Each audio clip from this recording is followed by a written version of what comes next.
ਸਤਿ ਸ਼੍ਰੀ ਅਕਾਲ ਸਟੂਡੈਂਟਸ, ਮੈਂ Rupinder Kaur, lecturer chemistry Guru Nanak Dev polytechnic college Ludhiana. Students, ਅੱਜ ਆਪਾਂ ਜਿਹੜੇ ਟੌਪਿਕ ਬਾਰੇ ਡਿਸਕਸ਼ਨ ਕਰਨੀ ਹੈ ਉਸ ਟੌਪਿਕ ਦਾ ਨਾਮ ਹੈ nature of light and electromagnetic spectrum. This topic is again very important. So ਜੇ ਅਸੀਂ ਐਟਮ ਦਾ ਕੁਆਂਟਮ ਮਕੈਨੀਕਲ ਮਾਡਲ ਸਮਝਣਾ ਚਾਹੁੰਦੇ ਹਾਂ, ਉਸ ਤੋਂ ਪਹਿਲਾਂ ਸਾਇੰਟਿਸਟ ਕਹਿੰਦੇ ਕਿ ਤੁਹਾਨੂੰ ਲਾਈਟ ਬਾਰੇ ਸਮਝਣਾ ਬਹੁਤ ਜ਼ਿਆਦਾ ਜ਼ਰੂਰੀ ਹੈ। ਤੁਹਾਨੂੰ ਇਹ ਪਤਾ ਹੋਣਾ ਚਾਹੀਦਾ ਹੈ ਕਿ ਲਾਈਟ ਦੀ ਨੇਚਰ ਕੀ ਹੁੰਦੀ ਹੈ। Actually student, light has dual nature. what does this mean? Light has dual nature। Light ਜਿਹੜੀ ਆ ਆਪਣੀ ਨੇਚਰ ਦੇ ਵਿੱਚ ਦੋਗਲੀ ਹੈ। ਡਿਊਅਲ ਮਤਲਬ ਇਹ ਪਾਰਟੀਕਲ ਵੀ ਬਿਹੇਵ ਕਰਦੀ ਹੈ and it also has wave nature. Scientist ਦਾ ਕਹਿਣਾ ਹੈ ਕਿ light has dual nature. It can behave as a particle and it can also behave as a wave. So ਅੱਜ ਆਪਾਂ ਇਸੇ ਟੌਪਿਕ ਦੇ ਬਾਰੇ ਬਰੀਫ ਡਿਸਕਸ਼ਨ ਕਰਨੀ ਹੈ ਕਿ ਲਾਈਟ ਦੀ ਨੇਚਰ ਐਕਚੁਅਲ ਦੇ ਵਿੱਚ ਕੀ ਹੁੰਦੀ ਹੈ। So light is an important form of energy. According to Newton's corpuscular theory, it was considered as a stream of particle called corpuscles of light। कि ਜਿਹੜੀ ਲਾਈਟ ਹੈ ਉਹ ਛੋਟੇ ਛੋਟੇ ਪਾਰਟੀਕਲਸ ਦੀ ਬਣੀ ਹੁੰਦੀ ਹੈ। they are in the form of small particles which are known as corpuscles। ਕਿ ਕਿਸੇ ਵੀ ਸੋਰਸ ਤੋਂ ਜਿਹੜੀ ਲਾਈਟ ਐਮਿਟ ਹੁੰਦੀ ਆ ਉਹ ਛੋਟੇ ਛੋਟੇ એનર્ਜੀ ਪੈਕੇਟ ਦੀ ਫਾਰਮ ਦੇ ਵਿੱਚ ਐਮਿਟ ਹੁੰਦੀ ਆ, ਰਾਈਟ। ਔਰ ਉਹਨਾਂ ਪੈਕੇਟਸ ਨੂੰ ਕਾਰਪਸਲਸ ਵੀ ਕਹਿੰਦੇ ਆ। They are also non as photons, right. ਔਰ ਹਰ ਇੱਕ ਫੋਟੋਨ ਦੀ એનર્ਜੀ ਜਿਹੜੀ ਆ ਉਹ ਕਿੰਨੀ ਹੁੰਦੀ ਹੈ? That is equal to E is equal to H into mu. ਕਿ ਕਿਸੇ ਵੀ ਸੋਰਸ ਤੋਂ ਜਿਹੜੀ ਲਾਈਟ ਹੈ ਉਹ ਇੱਕ ਛੋਟੇ ਛੋਟੇ એનર્ਜੀ ਦੀ ਪੈਕੇਟ ਦੀ ਫਾਰਮ ਦੇ ਵਿੱਚ ਐਮਿਟ ਹੁੰਦੀ ਹੈ। ਔਰ ਉਹਨਾਂ ਪੈਕੇਟਸ ਨੂੰ ਸਿੱਟਣ ਦੀ ਸਪੀਡ ਇੰਨੀ ਜ਼ਿਆਦਾ ਹੁੰਦੀ ਹੈ ਕਿ ਸਾਨੂੰ ਲਾਈਟ ਪਾਰਟੀਕਲ ਦੀ ਬਜਾਏ ਇੱਕ ਵੇਵ ਦੀ ਨੇਚਰ ਦੇ ਵਿੱਚ ਦਿਖਾਈ ਦਿੰਦੀ ਹੈ। ਸੋ ਕਾਰਪਸਕੂਲਰ ਥਿਊਰੀ ਦੇ ਮੁਤਾਬਿਕ ਲਾਈਟ ਕੀ ਹੈ? It is a stream of particles. So this theory could explain the phenomena of reflection and diffraction।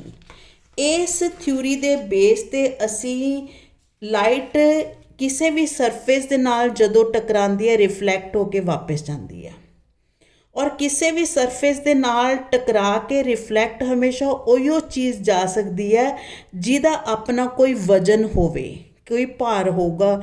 Particles ਜਿਹੜੇ ਆ, ਪਾਰਟੀਕਲ ਨੇਚਰ ਦੇ ਮੁਤਾਬਿਕ ਜਦੋਂ ਲਾਈਟ ਦੇ ਫੋਟੋਨ ਕਿਸੇ ਹਾਰਡ ਸਰਫੇਸ ਨਾਲ ਟਕਰਾਉਂਦੇ ਆ ਤਾਂ ਉਹ ਰਿਫਲੈਕਟ ਹੋ ਕੇ ਵਾਪਸ ਜਾ ਸਕਦੇ ਆ। ਜਿਸ ਤਰ੍ਹਾਂ ਅਸੀਂ ਗੇਂਦ ਨੂੰ ਕਿਸੇ ਕੰਧ ਦੇ ਨਾਲ ਟਕਰਾਈਏ ਤਾਂ ਗੇਂਦ ਟਕਰਾ ਕੇ ਵਾਪਸ ਆਉਂਦੀ ਆ।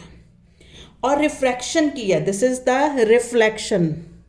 ਰਿਫਲੈਕਸ਼ਨ ਮਤਲਬ ਲਾਈਟ ਦਾ ਕਿਸੇ ਸਰਫੇਸ ਦੇ ਨਾਲ ਟਕਰਾ ਕੇ ਵਾਪਸ ਆਉਣਾ। ਰਿਫਰੈਕਸ਼ਨ ਕੀ ਹੁੰਦੀ ਹੈ? ਕਿ ਜਦੋਂ ਲਾਈਟ ਇੱਕ ਮੀਡੀਅਮ ਤੋਂ ਦੂਸਰੇ ਮੀਡੀਅਮ ਦੇ ਵਿੱਚ ਐਂਟਰ ਕਰਦੀ ਹੈ, ਇਹਦੀ ਸਪੀਡ ਚੇਂਜ ਹੋ ਜਾਂਦੀ ਹੈ, ਰਾਈਟ। ਜੇ ਤਾਂ ਕੋਈ ਮੀਡੀਅਮ ਸਾਡੇ ਕੋਲ ਡਾਇਲਿਊਟ ਹੈ, ਘੱਟ ਡੈਂਸ ਹੈ, ਤਾਂ ਲਾਈਟ ਤੇਜ਼ੀ ਨਾਲ ਮੂਵ ਕਰੂਗੀ। ਔਰ ਜੇ ਕੋਈ ਇਹ ਮੀਡੀਅਮ ਜ਼ਿਆਦਾ ਡੈਂਸ ਹੈ ਤਾਂ ਲਾਈਟ ਦੀ ਸਪੀਡ ਘੱਟ ਜੂਗੀ, ਰਾਈਟ। ਮੰਨ ਲਓ ਅਸੀਂ ਕਿਸੇ ਖਾਲੀ ਸੜਕ 'ਤੇ ਜਾਂਦੇ ਹਾਂ ਤਾਂ ਸਾਡੇ ਸਕੂਟਰ ਦੀ ਸਪੀਡ ਵੱਧ ਜਾਂਦੀ ਹੈ। ਜੇ ਭੀੜ ਵਾਲੀ ਸੜਕ 'ਤੇ ਜਾਂਦੇ ਹਾਂ ਤਾਂ ਸਕੂਟਰ ਦੀ ਸਪੀਡ ਘੱਟ ਜਾਂਦੀ ਆ।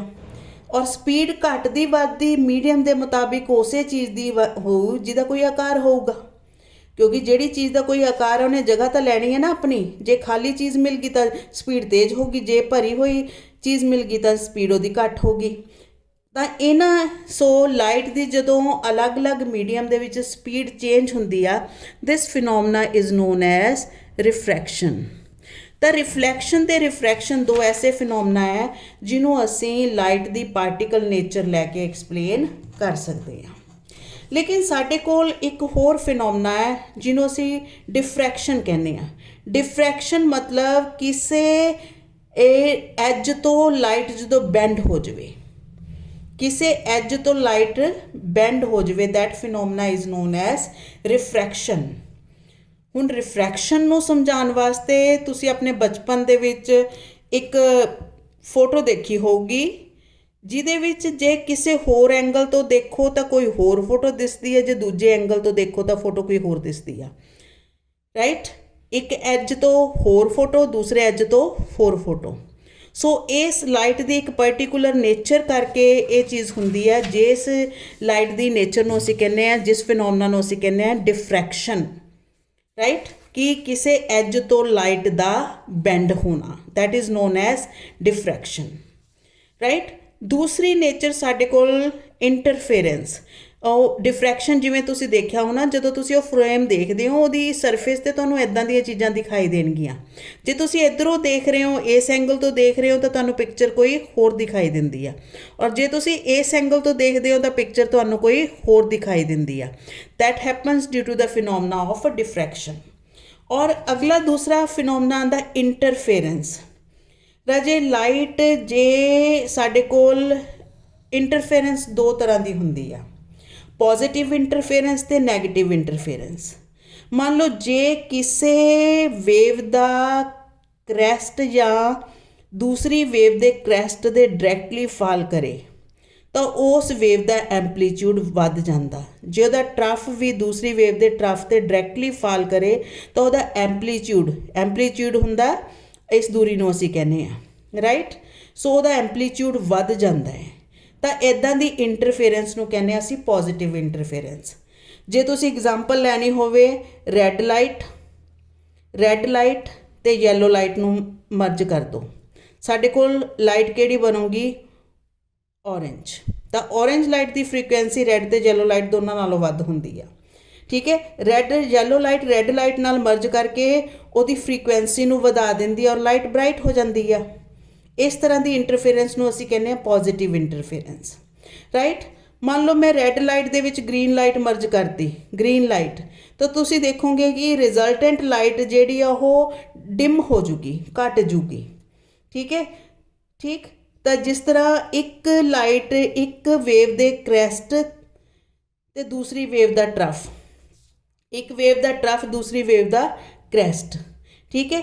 ਤਾਂ ਇਹਦੇ ਵਿੱਚ ਐਂਪਲੀਟਿਊਡ ਇਸ ਐਂਪਲੀਟਿਊਡ ਨਾਲ ਕੈਂਸਲ ਹੋ ਜਾਊਗਾ ਔਰ ਲਾਈਟ ਦੀ ਜਿਹੜੀ ਸਾਡੇ ਕੋਲ ਐਂਪਲੀਟਿਊਡ ਹੈ, ਬਿਲਕੁਲ ਜਿਹੜੀ ਇੰਟੈਂਸਿਟੀ ਉਹ ਘੱਟ ਜਾਣੀ ਹੈ, ਬਿਲਕੁਲ ਜ਼ੀਰੋ ਹੋ ਜਾਣੀ ਆ। ਤਾਂ ਇੱਦਾਂ ਦੀ ਇੰਟਰਫੇਰੈਂਸ ਨੂੰ ਅਸੀਂ ਕਹਿੰਦੇ ਹਾਂ ਨੈਗੇਟਿਵ ਇੰਟਰਫੇਰੈਂਸ, ਔਰ ਇੱਦਾਂ ਦੀ ਇੰਟਰਫੇਰੈਂਸ ਨੂੰ ਅਸੀਂ ਕਹਿੰਦੇ ਹਾਂ ਪੋਜ਼ੀਟਿਵ ਇੰਟਰਫੇਰੈਂਸ। ਔਰ ਜਿਹੜੀ ਪੋਜ਼ੀਟਿਵ ਇੰਟਰਫੇਰੈਂਸ ਅਤੇ ਨੈਗੇਟਿਵ ਇੰਟਰਫੇਰੈਂਸ ਹੈ, ਲਾਈਟ ਬਰਾਈਟ ਵੀ ਹੁੰਦੀ ਹੈ, ਲਾਈਟ ਜਿਹੜੀ ਹੈ ਡਿਮ ਵੀ ਹੁੰਦੀ ਆ। ਉਹ ਫਿਨੋਮਨਾ ਤਾਂ ਕਿਸੇ ਵੇਵ ਦਾ ਫਿਨੋਮਨਾ ਹੈ। ਇਸੇ ਤਰ੍ਹਾਂ ਡਿਫਰੈਕਸ਼ਨ ਵਾਲਾ ਫਿਨੋਮਨਾ ਵੀ ਕਿਸੇ ਵੇਵ ਦਾ ਫਿਨੋਮਨਾ ਹੈ, ਜਿਹੜਾ ਕਿ ਅਸੀਂ ਲਾਈਟ ਦੀ ਪਾਰਟੀਕਲ ਨੇਚਰ ਨੂੰ ਮੰਨ ਕੇ ਐਕਸਪਲੇਨ ਨਹੀਂ ਕਰ ਸਕਦੇ ਕਿ ਡਿਫਰੈਕਸ਼ਨ ਅਤੇ ਇੰਟਰਫੇਰੈਂਸ ਤਾਂ ਲਾਈਟ ਜਿਹੜੀ ਆ ਉਹ ਵੇਵ ਸ਼ੋ ਕਰਦੀ ਹੈ, ਕੋਈ ਵੀ ਪਾਰਟੀਕਲ ਸ਼ੋ ਨਹੀਂ ਕਰਦਾ, ਠੀਕ ਹੈ। ਤਾਂ ਇਹਦਾ ਮਤਲਬ ਲਾਈਟ ਜਿਹੜੀ ਹੈ, ਲਾਈਟ ਦੀ ਲਾਈਟ ਦੀ ਨੇਚਰ ਕੱਲੀ ਕਾਰਪਸਕੂਲਰ ਥਿਊਰੀ ਨੂੰ ਲੈ ਕੇ ਐਕਸਪਲੇਨ ਨਹੀਂ ਕੀਤੀ ਜਾ ਸਕਦੀ। ਔਰ ਕਿਉਂਕਿ ਅਸੀਂ ਲਾਈਟ ਦਾ ਫਿਨੋਮਨਾ ਜਿਸ ਤਰ੍ਹਾਂ ਇੰਟਰਫੇਰੈਂਸ ਅਤੇ ਡਿਫਰੈਕਸ਼ਨ ਐਕਸਪਲੇਨ ਕਰਨਾ ਸੀਗਾ, ਤਾਂ ਉਹਦੇ 'ਤੇ ਸਾਨੂੰ ਜਿਹੜੀ ਕਾਰਪਸਕੂਲਰ ਥਿਊਰੀਆਂ ਨੂੰ ਡਿਸਕਾਰਡ ਕਰਕੇ ਇੱਕ ਨਵੀਂ ਥਿਊਰੀ ਜਿਹੜੀ ਉਹ ਦੇਣੀ ਪਈ ਆ, that is wave theory of light. According to this theory, light is transmitted in the form of transverse wave. ਇਸ ਥਿਊਰੀ ਦੇ ਮੁਤਾਬਿਕ ਲਾਈਟ ਜਿਹੜੀ ਹੈ ਕਿਸੇ ਵੀ ਸੋਰਸ ਤੋਂ ਜਿਹੜੀ ਲਾਈਟ ਐਮਿਟ ਹੁੰਦੀ ਆ, it is in the form of transverse wave. ਦੋ ਤਰ੍ਹਾਂ ਦੀਆਂ ਵੇਵ ਹੁੰਦੀਆਂ ਬੇਟਾ, ਲੌਂਗੀਚਿਊਡਨਲ ਵੇਵ ਹੁੰਦੀਆਂ ਜਿਹੜੀਆਂ ਸਾਡੇ ਕੋਲ